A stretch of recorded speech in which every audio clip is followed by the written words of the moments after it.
بریم با هم عکس بازیگران ایرانی که شباهت بسیار زیادی به بازیگران ترکیه‌ای رو دارن با هم ببینیم.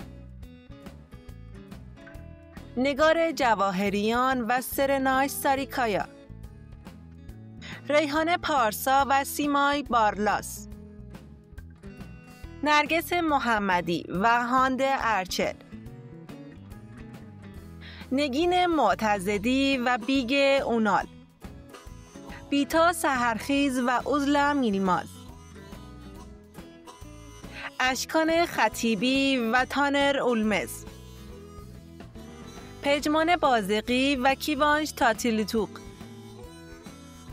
حامد کمیلی و بورای گلسوی، پریناز ایزدیار و فاهری اوجن، مجید واشقانی و باریچ کلیج،